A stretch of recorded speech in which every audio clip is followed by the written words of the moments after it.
Hey guys, LJ here, and today I wanted to share with you these Wellness Labs creatine gummies. Now, you're looking at me thinking she's not a gym rat, and there's a reason why I think these are great for my protocol, and I'll share that with you. These are a very tasty creatine gummy. There's 2.5 grams of creatine per gummy, 2 gummies being the standard dose.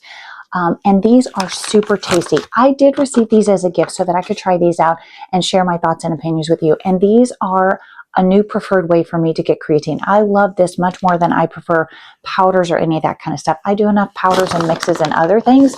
I love having these in a gummy form. These are just a nice strawberry flavored, I think this is strawberry flavored. These are strawberry flavored little gummies, and it's 2 is a normal dose. Now on the back of here, there is a description of kind of how you get loaded into taking creatine. So you take a little bit more your first couple of days, and then you become a little bit more in a maintenance type phase.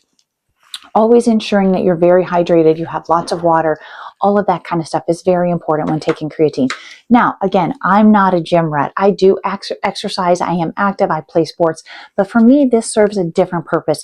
Creatine, if you start looking at any of the research, there's a lot of studies on there about all the phases of a woman's life and how creatine can play an improved performance benefit for them, especially during the luteal phase of our ovulation cycle. When estrogen drops, energy drops, your performance can lower.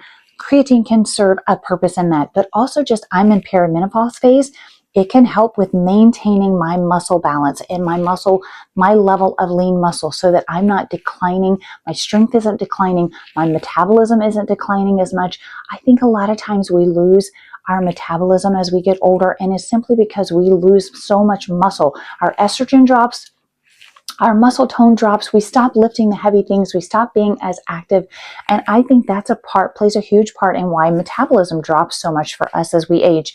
I'm determined to keep that muscle strength up, and once you start losing muscle, it's a lot harder to build that back up. If you look at, I have elderly in-laws and parents, and as you lose muscle strength, it's so much harder to just maintain a normal level of life. So I find it very critical and something I'm determined to maintain that muscle strength as long as possible. So I am doing a little bit of weight work, not a ton of weightlifting, but I am adding creatine, protein, and collagen, all of those things that are necessary into my daily protocol just to help maintain. Now, creatine also is helping its cognitive function. Sleep deprivation and the cognitive decline you can have in that. There's studies that show that creatine can help reduce that cognitive decline based on your sleep performance. High levels of stress can also cause cognitive decline. And again, there's research and studies that are showing creatine can improve or decline that level of cognitive impact. So I find it good for just a multitude of reasons. I do the research and I'm trying to follow protocols that are more based on women versus men, or more based on lifestyle types of collagen or creatine use versus the heavy weightlifting type use of creatine. And this is a great, yummy way to get this in. I mix my protein in my coffee. I mix electrolytes into my water, collagen in my coffee. I love being able to have creatine in a tasty gummy form. It's just another way to get the supplement that I need and in a tasty alternative to any kind of powder or anything like that. Highly recommend. These are very, very tasty. I would recommend. I hope this review helps. I hope you're having a great day, and thanks for watching.